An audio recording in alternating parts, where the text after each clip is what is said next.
Praise the lord. మన పరిశుద్ధుడు, మన విమోచకుడు యేసుక్రీస్తు వారి కృప కలిగిన నామమున ఈ రోజున దేవుని వాక్య ధ్యానమునకు ప్రతి ఒక్కరికి వందనాలు. మన దేవుని పేరట ఇంకా ఈరోజు వాక్యాన్ని ధ్యానించుకుంటే, వాక్యంలోనికి వెళ్ళే ముందు మనకు ఒక విషయం అర్థం కావాలా. ఏమిటంటే, యేసు ప్రభువు అద్భుతాలు చేయటమే కాదు, శక్తిమంతుడే కాదు, అంతకు మించి మనుషుని బలహీనత ప్రకారంగా ఆయన నడుచుకుంటాడు. మనకు ఫర్ ఎగ్జాంపుల్ మనకి బలహీనత ఉంది. ఏదైనా కావచ్చు బలహీనత ఉంది. ఈ బలహీనతకి అనుకూలంగా దేవుడు ఏం చేస్తాడంటే, వీళ్ళకి ఈ బలహీనత ఉంది కదా, మనమే వాళ్ళకి అనుకూలంగా మారతాం. మనమే ఈ మనుషులకి అనుకూలంగా మారతాం అని యేసు ప్రభు మనకు అనుకూలంగా మారినట్టు మనుషుల జీవితాల్లో ప్రస్తావించబడ్డది. ఇప్పుడు కూడా జరుగుతూనే ఉంది. ఆ విషయాన్ని మీరు తెలుసుకోవాలి, ఆ విషయాన్ని మీరు గ్రహించాలి. అందుకోసమే ఈరోజు దేవుడు ఈ వాక్యాన్ని గుర్తు చేసి మరి చెప్పమని చెప్తే, వాక్యాన్ని దేవుడిస్తే పట్టుకొని వచ్చి మీ ముందు మాట్లాడుతూ ఉన్నా. మనం ఏం తెలుసుకోవాలంటే, మన బలహీనత ప్రకారంగా మనం వెళ్తా ఉన్నాం. ఈ వెళ్ళేటప్పుడు ఈ బలహీనతలోనే ఇలాగ నడుచుకుంటా వెళ్తా ఉన్నాం. ఈ బలహీనత అంటే, ఫర్ ఎగ్జాంపుల్, మనకి దయ్యం అంటే భయం. పోతున్నాం, చీకట్లో పోతా ఉన్నాం. పోయేటప్పుడు కొంచెం అలికిడైనా కాలు ముందుకు పడదాం ఏందో అని, అంతేగా జరిగేది. అప్పుడు కాలు ముందుకు కాదు, 4 అడుగులు ముందుకు పడాలి. ఒక అడుగు వేసే దగ్గర 4 అడుగులు పడాలి. ఒక అడుగే నమ్మకం తక్కువ, ఇంకా 4 అడుగులు అని చెప్తారేమో, భలే ఉన్నది అని అనుకుంటారేమో. నేను చెప్తా ఉన్నా, లేఖనం చెప్తుంది కాబట్టి 4 అడుగులు కాదు, 8 అడుగులు వేయటం, ఇంకో 2 కలిపి 10 అడుగులు వేయటం ఉత్తమం, శ్రేయస్కరం. ఎందుకంటే మనకి బలహీనత ఉన్నదని వీళ్ళు నా వెంబడి రానప్పుడు నేను వీళ్ళంబడి పోయేదేంది అని దేవుడు అనుకోలేదుగా. మన బలహీనతను బట్టి మనతో పాటే ఆయన ఉంటాడు. ఆయన మనతో ఉన్నప్పుడు చీకట్లో దయ్యానికి భయం ఎందుకు? ఆ విషయాన్ని మీరు గుర్తించాలి. అర్థమైందా? ఇప్పుడు ఇశ్రాయేలీయులైనటువంటి వాళ్ళకి ఆ రోజు ఏం జరిగిందో నేను మీకు చెప్తా. ఇక ఫరో ఏం చేసినట్టే, ఇక అప్పుడు దాకా చేసినటువంటి పెత్తనాన్ని వదులుకోవటానికి సిద్ధపడ్డాడు. ఎందుకంటే దేశం అంతా నాశనమైంది, తిరిగి కట్టుకోవటానికి కూడా ఏం లేదు, అంతగా నాశనమైంది. పోతే ఈ సంత, ఈ పిచ్చి జనం ఇక్కడ ఉండటం కంటే పోవటమే మంచిదని వదిలిపెట్టుకోండు. పోతే పోనీ అని అప్పటిదాకా వాళ్ళ మీద రాచరికం చేసి, వాళ్ళని నిండా ముంచి, వాళ్ళ జీవితాలతో ఆడుకొని, తర్వాత పోనీ అని ఆ పెత్తనాన్ని వదిలిపెట్టాలంటే, పెత్తనం చలాయించినటువంటి వాళ్ళు వదులుకోవటానికి సుతారాము అస్సలు ఇష్టపడరు. వీడు కూడా ఇక పళ్ళు బిగబట్టి వదిలిపెట్టుకున్న తర్వాత కొంచెం సమయం గడిచింది. మరి అక్కడ ఈ సమయం గడుస్తూ ఉన్న కొద్దికి వీడికి ఈ కోపం ఎక్కడ లేని కోపం వస్తుంది, ఎక్కడ లేని కోపం వస్తూ ఉంది. ఏమని, ఈ మజ్జిగ ఇరా అంటే మజ్జిగ ఇచ్చేటోళ్ళు ఉన్నారు, మంచినీళ్ళు అంటే మంచినీళ్ళు ఇచ్చేటోళ్ళు ఉన్నారు. పొలం రోడ్లు ఇంటికి వచ్చినా రాలేదా అంటే చెప్పటానికి కూడా ఒకడు ఉన్నాడు, వచ్చినా రాలేదా చెప్పడానికి కూడా ఒకడు ఉన్నాడు. అట్లాంటి పనులందరినీ వదిలిపెడితే పంపిస్తే కాలేజీ ఆడకుండా అయిపోయింది. కాలేజీ ఆటలు ఇక ఈ రాజుగారి పరిస్థితి చూసి అక్కడనే ఒకడు ఉండి అంటాడు, రాజుగారు ఇది అంతా నువ్వు లోపల సతమతం అవుతున్నావు, నాకు తెలీదా, నువ్వు పత్రం చేసిన మనిషి లోపల కుంగిపోతా ఉన్నావు, నీకు ఒక మాట చెప్తా, ఆ మాట ప్రకారంగా నువ్వు చెప్పు అని అంటే, ఈ పిచ్చోళ్ళు కాకపోతే పోయినోళ్ళు పిచ్చోళ్ళు కాకపోతే సముద్రం ఉండాకాలు ఎట్లా పోతారు? ఒకసారి ఆలోచన చేయి, నువ్వైనా రాజుగారు ఆలోచన చేయి. వీళ్ళు పోయినటువంటి తోవ మనకు తెలిసిందే.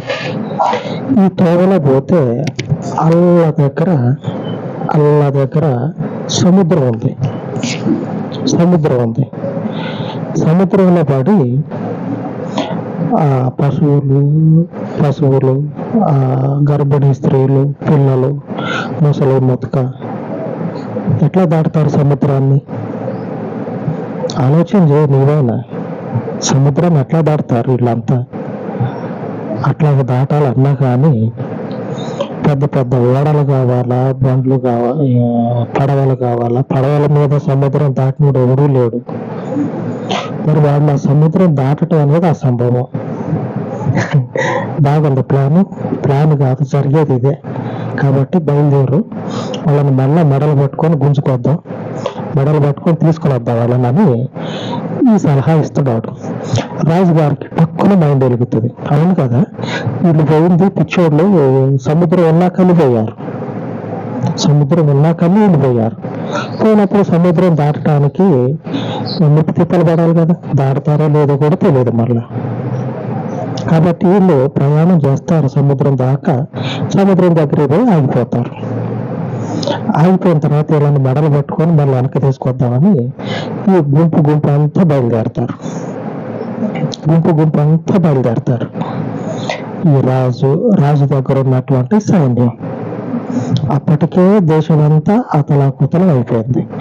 అందులోనే ఇక ఈ మొక్కల సాటుకి, ఇక ఈ సూర్యుల సాటుకి దాక్కున్న వాళ్ళు ఉంటారుగా, అట్లాంటి వాళ్ళని పట్టుకొని వీడేం చేసినట్టే తీసుకొని పోయి వాళ్ళకే వీళ్ళందరూ సరిగ్గా సముద్రం దగ్గరకు వస్తూ ఉంటారు.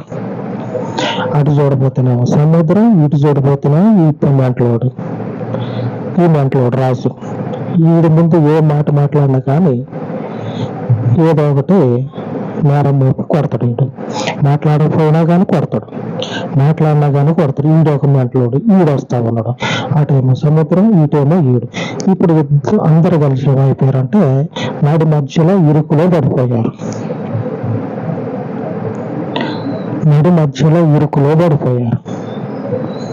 ఇప్పుడు ఆలోచన చేయండి. ముందు అడుగు వేద్దామంటేనేమో చీకటి దెయ్యం ఉంది కదా అని చెప్పనని అడుగు పడటానికి అవకాశం లేకుండా ఉన్నది. కానీ వెనక్కి తిరుగుదామంటేనేమో ఏదో అలికిడి అవుతా ఉన్నది చీకట్లో.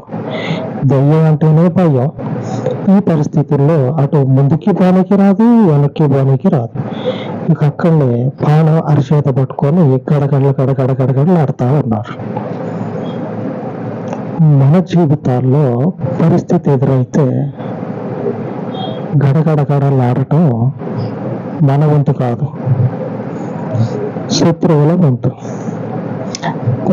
ఆలోచన చేయండి. ప్రతిసారి ఇట్లా చెప్పుకుంటా పోవటం కాదు, కానీ అసలు అందులో ఉన్నటువంటి దేవుని ఉద్దేశాన్ని గ్రహించి నడిచినట్లయితే నెమ్మది కలిగి మీ జీవితాన్ని కొనసాగిస్తారు. లేఖనంలో చదువుకుందాం. నిర్గమకాండము 13వ అధ్యాయము 17వ వచనం. మరియు ఫరో ప్రజలను పోనీయగా దేవుడు ఈ ప్రజలు యుద్ధము చూచినప్పుడు వారు పశ్చాత్తాపడి ఐగుప్తుకు తిరుగుదరేమో అనుకొని ఫిలిష్తీయుల దేశము సమీపమైనను ఆ మార్గమున వారిని నడిపింపలేదు. దేవుడు ఆలోచన చేసుకున్నాడంట. ఎంతటి మహానుభావుడో చూడండి. దేవుడు ఏమని ఆలోచన చేసిందంటే, మనల్ని బయటికి తీసుకొచ్చిండు కదా దేవుడు. మనల్ని మన జీవితంలో కొట్టుకుపోయేటువంటి ఆ వరదల నుంచి బయటకు తీసుకొచ్చిండు కదా. తీసుకొచ్చిన తర్వాత మన గురించి చింత, మన గురించి బాధ, మన గురించి కలవరపాటు మన దేవునికి ఉంటుంది. అదేంది దేవుని కలవరపాటు ఏందంటారా? కలవరపాటు ఏమిటంటే, భయస్థుని భయం ఉన్న పరిస్థితుల్లో నడిపిస్తే మొదట కలవరపడే దేవుడే కాదంటారా? ఖచ్చితంగా అవునే అంటారు. ఎందుకంటే చెవి పట్టుకొని తీసుకొచ్చింది ఎవరు? దేవుడు. మరి పూర్తి బాధ్యత ఆయనదే. కాబట్టి కలవరపడతాడు మనకంటే ముందు ఆయన. వీళ్ళు మళ్ళీ ఎట్లాగా హృదయం కొట్టుకుంటుందో, ఎట్లాగా వీళ్ళు బలహీనలు అవుతారో ఏమో, పాపం ఎట్లాగా వీళ్ళని అని ఆలోచన చేసి దేవుడు ఏం చేసిందంటే, ఆ ఐగుప్తు దేశంలో నుంచి బయటకు వచ్చారు కదా. బయటకు వచ్చినాక ఒక ఆలోచన చేసిండు. ఐగుప్తు దేశం దగ్గరలో ఉన్నటువంటి ఫిలిష్తీయుల దేశానికి అట్లాగ పోతే, ఆ రూట్లో పోతే దగ్గర అవుతుంది అటు. మరి అటు దగ్గర మార్గం వదిలిపెట్టి ఈ దూరం మార్గంలోనే, అందులో సముద్రం అడ్డొచ్చే ఈ మార్గంలోనే దేవుడు ఎందుకు తీసుకుపోయినట్టు?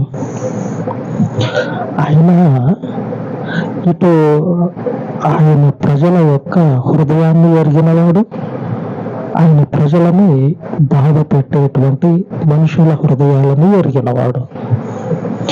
వీళ్ళు అక్కడి నుంచి బయటకు వచ్చారంటే వాడు ఊరుకోడు. వీళ్ళు ఇటువైపు కాకుండా వేరే మార్గం నుంచి తీసుకెళ్తే ఆ మార్గంలో ఒకవేళ వాడు వస్తాడు. వచ్చిన తర్వాత వాడిని ఏ రీతిగా మట్టు పెట్టాలా? అటు మార్గంగా పోతే సముద్రం లేదు, ఖాళీ బాట ఉంది, నెమ్మదిగా పోవచ్చు. ఈ ఖాళీ బాటలో నెమ్మదిగా పోతే వచ్చిన వాడికి భోజనం పెట్టి, మరి పోనీ రాదయ్యా, ఇన్ని సంవత్సరాలు నీకు పనిచేశారుగా, పోనీ అంటే సంపత్ ఇంకో మాట అన్నమాట అని అనేటోడు వాడు అపారం. అలాంటి వాడికి ఇలాగ చర్చల ద్వారా పరిష్కరించగలుగుతున్న సమస్యని పరిష్కరించలేదు. ఏం చేయాలంటే వాళ్ళ తలకాయ తీసేసి మన రాజ్యానికి సకల లాంఛనాలతోటి పంపించాలి. ఆమె దేవునికి స్తుతి కలుగును కాక. వాడి తలకాయని తెంపి సకల లాంఛనాలతోటి తిరిగి వాని సింహాసనం మీద వాడి తలకాయను కూర్చోబెట్టాలి. మందవాడు అంటే ఇశ్రాయేలీయుల కాడు ఉన్నది. అలాగ దేవుడు ఆలోచన చేస్తే అటువైపే తీసుకుపోవచ్చు, కానీ అలాగ చేయాలి ఆలోచన. ఎందుకంటే ఇశ్రాయేలీయుల ఎప్పుడూ అంత పని చేసుకోవటం, ఇంటికి రావటం, అంత తింటాం, 4 మాటలు మాట్లాడుకోవటం, ఇంటికి పోయి వండుకోవటం, మళ్ళీ తెల్లారి పనికి పోవటం. అంటే వీళ్ళ జీవితం ఎలాగున్నదంటే, తిన్నమా మంచిగా జీవితాన్ని అనుభవించిన అనే ఉన్నది. ఘోరమైనటువంటి యుద్ధాలు, భయంకరమైనటువంటి పరిస్థితులు చూసిన వాళ్ళు కాదు. అటువంటి పరిస్థితుల్లో కనుక వీళ్ళని తీసుకెళ్తే భయపడిపోయి, అమ్మో ఈ పరిస్థితి ఏంది, ఇదేంది, ఇట్లుంది, ఏమొద్దు, అటు వద్దు ఇటు వద్దు, మళ్ళీ మొదటికే పోదాం, మనం అక్కడికే పోయిందో, ఈ ఘోరాన్ని మేము చూద్దాం అని అనుకొని వెనక్కి పోతారేమో అని దేవుడు ఏం చేసిందంటే, ఆ దగ్గర దారైనటువంటి ఫిలిష్తీయుల దేశం నుంచి కాకుండా ఈ మధ్యలో సముద్రం ఎదురైతే చూడండి, ఇటువైపు తీసుకొచ్చిన తర్వాత ఆ సముద్రం దగ్గర జరిగినటువంటి సంభవం మీకు తెలుసు. సముద్రం దగ్గరికి తీసుకొచ్చి వీళ్ళందరినీ కూడా సముద్రం మధ్యలో ఆరిన నేల మీద తోడుకొని వచ్చిండు బయటికి. ఆ శత్రువులను దేవుడు ఏం చేసిందంటే ఇట్లాగా కింద పడ్డ టవల్ తీసుకొని మీద వేసుకునేంతలోనే అదే సముద్రాన్ని శత్రువుల మీదకి తీసుకొచ్చి వాళ్ళని నడి సముద్రంలో ముంచేసిండు. ఎటు పోయారా వీళ్ళు? ఇప్పుడు దాకా గుర్రాలు వేసుకొని పైన పైన తిరుగుతా ఉన్నారు నీళ్ల మీద. లేనే లేరు, నీళ్ళే కనపడుతుంది కానీ మనుషులే లేరు. ఎటు పోయారని చెప్పారని అని తల దించుకొని మళ్ళీ చూసే లోపు శవాలన్నీ పైన తేలాడుతా ఉన్నాయి. శవాలన్నీ పైన తేలాడుతా ఉన్నాయి. ఒక్క నిమిషంలో ఫినిష్ అయిపోయింది. ఒక్క నిమిషంలో ఫినిష్. శత్రువులందరూ దేవుని చేతిలో చచ్చిపోయారు.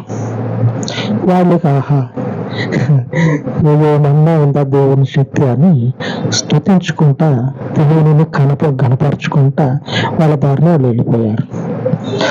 ఇలాగ ఎందుకు దేవుడు చేసినంటే ఈ ఇశ్రాయేలీయులు బలహీనులు, ఘోరమైనటువంటి యుద్ధాలు చూడనటువంటి బలహీనులు. యుద్ధాలు చూసి యుద్ధంలో ఆరితేరి యుద్ధంలో ఉండేటువంటి ఆ సంఘటనలు కనుక తెలుసుకున్నటువంటి వాళ్ళైతే అలాగనే వేరే రూట్లో నుంచి నడిపించేటవాడు. ఇప్పుడు కూడా యుద్ధాలు జరుగుతూ ఉన్నాయి. అక్కడ జరిగేటువంటి విషయాలు మనకు తెలిస్తే భయపడిపోతాం. అక్కడ జరిగేటువంటి భయంకరమైన విషయాలు బయటికి రావు, కొన్ని బయటకు వస్తాయి. ఇప్పుడు జరుగుతుంది. వేల సంవత్సరాల కిందట కూడా మరీ భయంకరంగా ఉండేవి. ఈ యుద్ధం చేయాల్సి వస్తుంది. వేరే రూట్లో కనుక ఇశ్రాయేలీయులు తీసుకెళ్తే ఈ శత్రువుల్ని సంహరించడం కోసం యుద్ధం చేయాల్సి వస్తుంది. యుద్ధంలో భయంకరమైనటువంటి రక్తపాతాన్ని ఇశ్రాయేలీయులు చూస్తే వీళ్ళు మొదటే మెత్తటి మనసు కలిగిన వాళ్ళు. భయంకరమైన యుద్ధాన్ని చూస్తే మేము ఆ దేశం రాము, మాకు దేవుడు వద్దు, ఏమీ వద్దని తిరిగి మళ్ళీ యుద్ధకే పోతామంటారు. ఈ యుద్ధాలు మాకెందుకని పోయి ఆయన దగ్గర బతుకుతూ అని అంటారు. అందుకని దేవుడు ఏం చేసిందంటే ఇటువైపు సముద్రం ఉన్న వైపు తీసుకొచ్చిండు. వీళ్ళు సముద్రంలో నుంచి పడి ఒడ్డుకొచ్చిన తర్వాత ఇక వీళ్ళందరూ సామాను వీళ్ళ తట్టాబుట్ట అన్ని సర్దుకొని అంత ఉన్నారా లేరా, అంత బాగా అని అనుకున్నంతలోనే శత్రువులందరినీ దేవుడు ఏం చేసినట్టు ఫినిష్ చేసేసిండు. చూస్తే ఒక్కడు లేరు, పోతే దాన్ని సావాలి అని అనుకునేంతగా దేవుడు వాళ్ళందరినీ చంపేసిండు. ఈ పోతే పాని సావని అనుకునేది నెమ్మదిగా ఉన్నదా? వామ్మో ఎంత రక్తపాతం ఏంది, ఇదంతా మా గురించే కదా, మేము ఆడికే పోతాం అనుకునే పరిస్థితి దగ్గర నుంచి దేవుడు ఏం చేసినట్టు ఇశ్రాయేలీయుల్ని ఈ సముద్రం ఉన్న వైపు తీసుకొని వచ్చిండు. ఇదంతా ఎందుకు జరిగిందంటే ఇశ్రాయేలీయుల నిమిత్తం. మనం 17వ వచనంలో చూసాం. 17వ వచనం, నిర్గమకాండము 13-17వ వచనం. నిర్గమకాండంలోనే 13వ అధ్యాయం 17వ వచనంలో వీళ్ళు ఎక్కడ భయపడిపోతారో అని దేవుడు ఆ మనుషుల బలహీనతకి అనుకూలంగా నడుచుకున్నాడు. మనకి కూడా పరిస్థితులు ఎదురైతే పరిస్థితులకు లోబడి నడుచుకుందాం. మనతో పాటు ఉన్న దేవుడు కదా, మన బలహీనత తెలిసి మనతో పాటు వస్తున్నాడు కదా, ఆ పరిస్థితికి లోబడి నడుచుకుందాం. మన హృదయం ఎలాంటిదో ఆయనకు తెలుసు. ఈరోజు ఆ హృదయాన్ని తెలుసుకున్న దేవుడు మనకిస్తూ ఉన్న వాగ్దానం ఏమిటంటే యోహాను సువార్త 2వ అధ్యాయము 24వ వచనంలో ఉన్నది. అయితే యేసు అందరినీ ఎరిగినవాడు గనుక ఆయన తన్ను వారి వశము చేసుకొనలేదు, ఆయన మనుషుని ఆంతర్యమును ఎరిగినవాడు. 24వ వచనంలో సెలవిస్తా ఉంది, ఆయన మనుషుని ఆంతర్యమును ఎరిగినవాడు. మన హృదయాన్ని ఎరిగినటువంటి దేవుడు మనకి అనుకూలంగా నడుచుకుంటాడు. కొన్ని సందర్భాలలో మనకు అనుకూలంగా నడుచుకుంటాడు. ఇశ్రాయేలీయుల గురించి చూశారు కదా ఎలాగున్నదో, అలాగనే ఇప్పుడు కూడా అలాగనే నడుచుకుంటాడు మనకు అనుకూలంగా. బలహీనత ఉన్నది కదా అంటే ఆయన మనతో ఉన్నాడని అర్థం. మన బలహీనతకి అనుకూలంగా ఆయన మనతో పాటు ఉండి మనల్ని నడిపిస్తాడు. మనకు తెలిసేంత వరకు మన పరిస్థితి ఇది, మనం ఇక్కడ ఉన్నాం, మన జీవితం ఇది, మనము ఈ స్థితిలో ఉన్నామని మనకు తెలియజేసేంత వరకు ఆయన మనతో పాటు ఉండి బలంగా మానసికంగా ధైర్యంగా చేసేంత వరకు ఆయన మనల్ని నడిపించుకుంటూ పోతానే ఏమంటాడు మోషేతో అంటాడు, అక్కడ రాయబడి ఉన్నది, వీళ్ళు ఎన్నడూ యుద్ధాన్ని చూసిన వాళ్ళు కాదు. ఒక్కసారి అంత రక్తపాతాన్ని చూస్తే భయపడిపోతారు, వెనక్కిపోతారు.